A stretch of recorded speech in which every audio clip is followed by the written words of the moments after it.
Perzinahan itu Allah buat selalu dimulai dengan ketakutan. Nggak ada orang yang mau zina tuh kemudian dia seperti orang menikah. Bahagia dia ekspos, nggak ada. Ada nggak orang buat undangan saya mau zina di hotel ini? Ada? Ada nggak? Kenapa nggak ada? Kan pacarnya. Kenapa dia nggak mau iklan? Saya mau zina malam minggu di hotel ini. Gak ada orang. Bahkan dia sembunyi dari orang tuanya, kadang-kadang dia sembunyi dari teman-temannya. Permasalahannya, orang yang seperti ini akan terbawa dalam jiwanya ketakutan-ketakutan. Dan orang yang pacaran ini, mau gak mau, yang arahnya ke zina, pasti perzinahan itu. Pertama cuma tatap, nanti pegang tangan, nanti ciuman, nanti lama-lama, oh saya juga akan nikah sama dia, zina akhirnya. Kan gitu. Nah masalahnya, perzinahan ini memang Allah haramkan, tidak boleh. Salah satu induk dosa besar. Tapi Allah kasih solusinya dengan nikah. Nah, perzinahan ini dimulai dengan ketakutan. Masalahnya rasa takut ini, khawatir orang lihat, khawatir orang tahu, ini berpengaruh sekali kepada kualitas biologisnya. Nanti dia lakukan pun biologis di hotel, dia zina, dia ketakutan. Ketakutan ini mempengaruhi kualitas biologisnya, mempengaruhi secara otomatis kualitas sperma yang merupakan bibit manusia, mempengaruhi juga kualitas sel telur yang kantong manusia. Besar pengaruhnya ini, bukan main-main, gitu kan? Mengurangi kualitas kenikmatan, mengganggu juga kualitas anak nanti. Terus kalau hamil, dua-duanya malu. Terbukti kalau tidak malu nggak usah ada aborsi dong. Tapi orang banyak aborsi, kenapa dia aborsi? Karena dia malu. Fitrahnya nggak nerima itu. Alaminya orang nggak terima. Bukan cuma di orang muslim, orang non muslim banyak aborsi. Akhirnya malu dua-duanya, keluarganya malu. Anak yang lahir, kalau dalam Islam kalau anak zina nggak jelas statusnya. Nggak ada penisbatan nasab, nggak boleh dinisbatkan pada ayahnya walaupun itu pemilik sperma karena hasil zina. Semua buku fikih bahas masalah itu. Ini harus difahami nih supaya saya berharap Bapak Ibu jangan wariskan kesalahan kepada anak-anak. Kalau tadi saya bilang sudah sepuh, banyak ibu dan bapak bilang gini, nggak apa-apa nak pacaran aja, terus ayah sama ibu dulu begitu kok. Nggak apa-apa hamil dulu, kan ibu juga dulu begitu. Nah, diwariskan keburukan itu karena dia tidak paham secara pribadi itu nggak boleh. Ini nggak boleh, ini salah, gitu ya. Mengganggu kualitas biologisnya. Anak yang lahir nggak boleh dinasabkan kepada pemilik sperma. Tidak ada warisan di antara mereka. Tidak ada kewalihan kalau anak perempuan mau nikah. Ini semua buku fikih bahas masalah ini. Jadi harus difahami baik-baik. Jadi efeknya besar sekali. Sekarang kita lihat kalau menikah. Orang yang sudah menikah dan tahu itu, yang sudah menikah hadir sih sudah tahu, yang mau menikah juga nanti akan merasakan. Kita di awal-awal menikah itu, bahkan kalau orang bisa pertahankan dengan baik, itu akan terus dia seperti menjadi raja yang laki-lakinya, perempuannya seperti menjadi ratu. Terutama di awal-awal nikah, orang semua puji, orang semua muliakan, orang kasih hadiah. Nggak ada orang zina begini, ya. Buat undangan terang-terangan. Dan pada saat malam pertama, semua orang tahu ini akan terjadi biologis. Tidak ada tuh rasa khawatir mereka. Bahkan dilakukan dengan kebahagiaan. Berarti berpengaruh pada kualitas sperma, sel telur, dan kualitas biologisnya sendiri akan maksimal. Belum lagi dalam agama Islam, biologis yang halal dalam pernikahan ini berpahala. Nanti akan kita jelaskan itu dalam manfaat-manfaat pernikahan. Dan luar biasa setelah itu, kalaupun hamil, dua-duanya gembira, keluarganya gembira, anak yang lahir jelas statusnya. Jelas nggak? Nah, kenapa saya pesan ini Bapak Ibu sekalian di awal? Coba Bapak Ibu yang sudah punya anak-anak, buka akal pikirannya, cakrawalanya, luaskan pemahaman tentang masalah agama. Pikirkan pernikahan anak bukan pacarannya, bukan zinahnya. Karena pacaran sebelum nikah, maaf, ini adalah perzinahan. Lalu Ustaz, kita nggak boleh pacaran? Boleh, setelah nikah. Pacaran sampai capek, nggak apa-apa.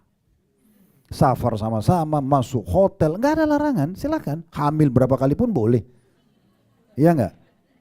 Nah, Ustadz kok begitu ngomongnya? Ya, saya jelaskan lebih jauh. Bukankah banyak orang di negara kita ini, di Indonesia ini, ya, orang tua itu dia dengan bangga. Maaf kalau ada yang berpapasan saya bahas ya, saya tidak kenal Bapak Ibu. Ini saya, kalau Bapak Ibu dijelaskan juga oleh seorang dai dari Eropa, pemahamannya dalam agama sama, dia akan jelaskan yang sama dalam bahasa dia. Bapak Ibu yang duduk depannya orang Arab di negara Timur Tengah akan sama bahasanya, karena syariat Islam sama, gitu ya, tidak ada bedanya. Sekarang Bukankah banyak orang tua kalau misal maaf ini, anak perempuan ini dijemput oleh pacarnya di malam minggu. Tante, om, saya mau jalan dulu, bawa si fulana. Oh ya, silakan nak. Saya mau tanya, silakan apa? Hah? Silakan nikmati anak saya? Loh terus silakan apa?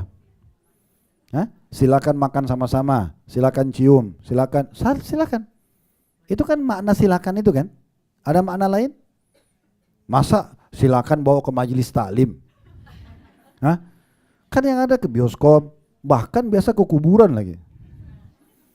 Itu harusnya ingat mati, ini malah buat yang lain. Benar, ini rasional, benar gak? Ini fakta ya. Kita mau sampai kepada sebuah poin, sebab ceramah ini Bapak Ibu sekalian saya ingin menjadi sebuah pesan. Bukan hanya sekedar datang masuk yang kanan keluar telinga kiri, oh bagus ya, itu gak penting semua itu. Yang penting ini ilmu itu berbekas atau tidak. Itu masalahnya ini, majelis ilmu itu manfaatnya. Sekali lagi mohon maaf saya tidak singgung siapapun, saya tidak kenal Bapak Ibu ya. Ini materi agama Islam, memang harus begini penyampaiannya ya. Sekarang dia bilang begitu, misalnya contoh, terjadi beberapa keluarga di Indonesia. Sekarang contoh anak perempuannya sudah jalan nih. Setahun kemudian gak cocok, putus sama pacarnya yang pertama. Datang laki-laki baru. Jemput lagi malam minggu, silakan nak. Dah, silakannya kayak tadi. Ya. Setelah itu tetangga tanya, Bu, Pak, itu tadi itu siapa? Itu pacar anak saya. Yang lalu mana? Putus gak cocok. Ini cerita putus-putus sama pacar ini gak sama sekali buat mereka malu. Ya, enggak apa-apa, itu tidak cocok. Putus lagi, tidak cocok. Kalau pasang tenda depan rumah nikahkan malu. Bener nggak? Kok nikah cepat nanti anak saya dikira apa? Loh tadi itu dibawa kemana-mana nggak dikira apa? Ini gimana rasionalnya nih? Bisa ditangkap nggak? Nah ini pesannya Bapak Ibu sekalian. Kenapa kita malu menikahkan anak kita? Itu poin pertama. Poin yang kedua. Yang saya lebih bagus kita dahulukan nikah daripada perzinahan ya. Nikahkan saja. Sekarang banyak orang bilang begini, kalau nikah kan anak saya belum selesai kuliah, anak saya belum bekerja. Sekarang saya tanya, waktu pacaran sudah selesai kuliah, waktu pacaran sudah dapat pekerjaan, kok ini boleh, ini nggak boleh? Kenapa? Masalahnya apa? Bapak Ibu rugi apa? Kalau nambah satu piring di meja makan buat anak mantu, ruginya apa? Nah anak kita aman, ya kan?